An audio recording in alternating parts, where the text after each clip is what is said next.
Oração a Santo Antônio de Santana Galvão.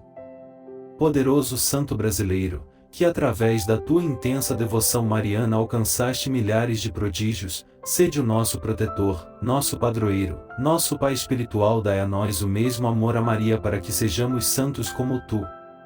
Amém.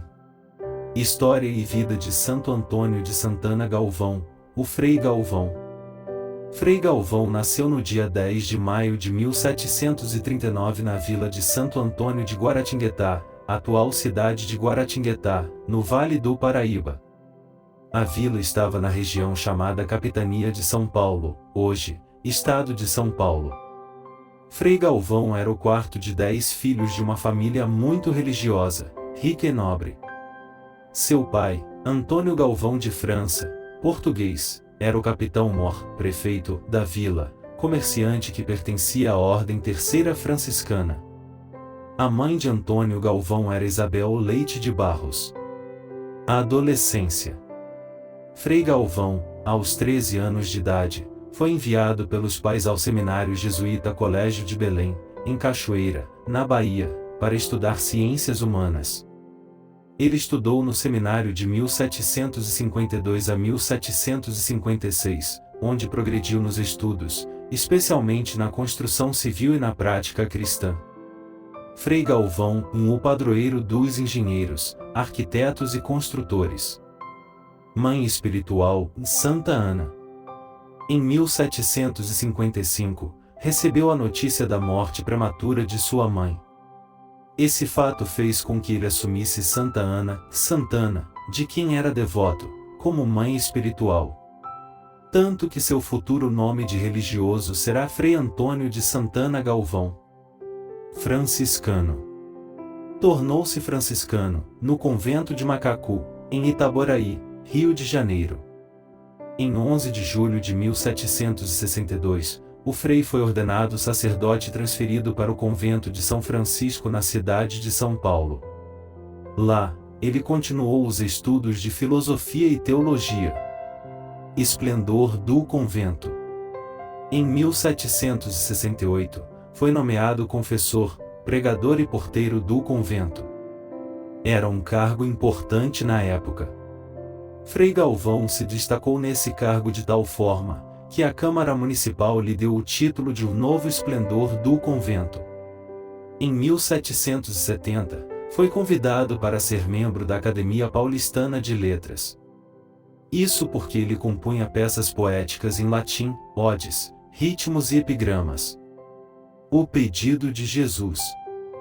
Entre 1769 e 1770, Frei Galvão recebeu a missão de ser confessor no recolhimento de Santa Teresa, um tipo de convento que abrigava devotas de Santa Teresa de Ávila em São Paulo. Lá, ele conheceu a irmã Helena Maria do Espírito Santo, uma freira penitente que dizia receber um pedido de Jesus, a fundação de um novo recolhimento. Num tempo em que construções de conventos de ordens religiosas e até de igrejas estavam proibidas em todo o império pelo Marquês de Pombal, Frei Galvão assumiu as consequências e fundou o novo recolhimento, chamado Recolhimento Nossa Senhora da Luz. A fundação do Recolhimento Nossa Senhora da Luz. A resistência da fundação. A fundação foi inaugurada em 2 de fevereiro de 1774. A identidade espiritual da nova fundação era baseada na Ordem da Imaculada Conceição. Ele escreveu os estatutos, as regras e deu todo o amparo necessário. Um governador novo havia chegado a São Paulo e quis fechar o recolhimento. Frei Galvão obedeceu, mas as irmãs se recusaram a sair de lá. O governador então começou a agir com violência, enviando tropas e ameaçando destruir tudo. Mas o povo se revoltou e o governador teve que ceder. Assim, Frei Galvão voltou a liderar a construção e o recolhimento. O povo queria o Mosteiro da Luz. A construção demorou 28 anos e deu origem ao bairro da Luz em São Paulo. Mestre dos noviços. Ao defender um homem, o frei acabou sendo preso.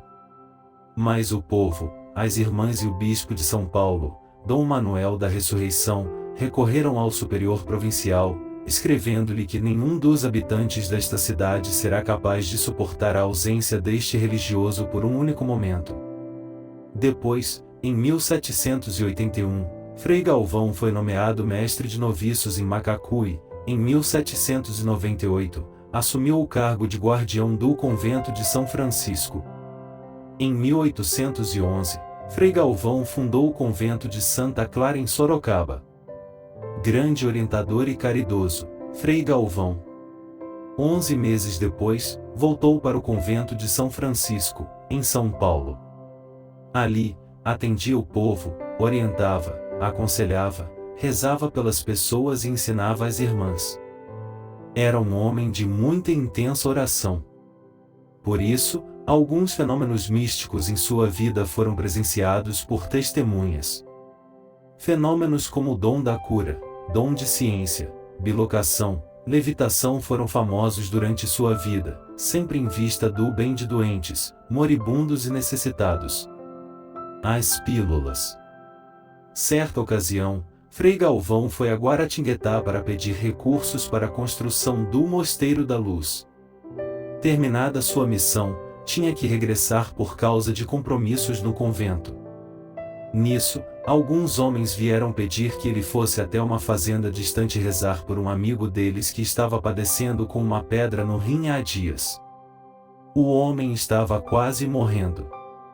Impossibilitado de ir até lá, Frei Galvão teve uma inspiração, escreveu num pedacinho de papel uma frase do ofício de Nossa Senhora: depois do parto, ó Virgem, permaneceste intacta, e Mãe de Deus, intercedei por nós. Frei Galvão embrulhou o papelzinho em forma de pílula e deu aos amigos do doente dizendo que ele tomasse aquilo em clima de oração, rezando o terço de Nossa Senhora.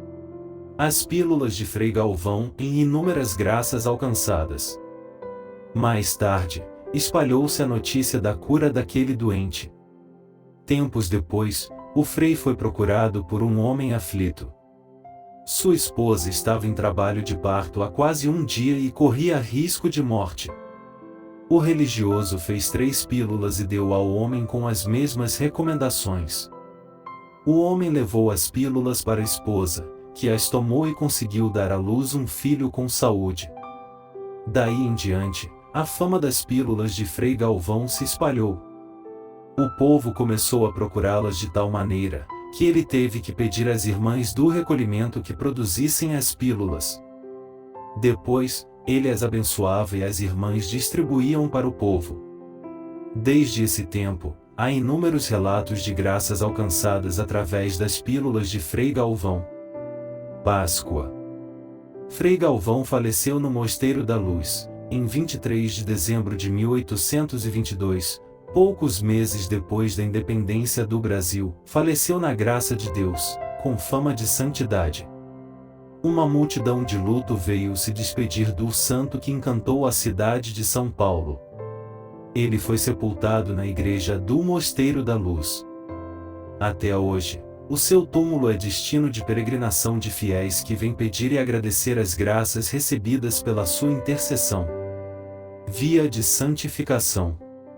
Em 1998, Frei Galvão foi beatificado pelo Papa João Paulo II, recebendo os títulos de Homem da Paz e da Caridade e de Patrono da Construção Civil no Brasil.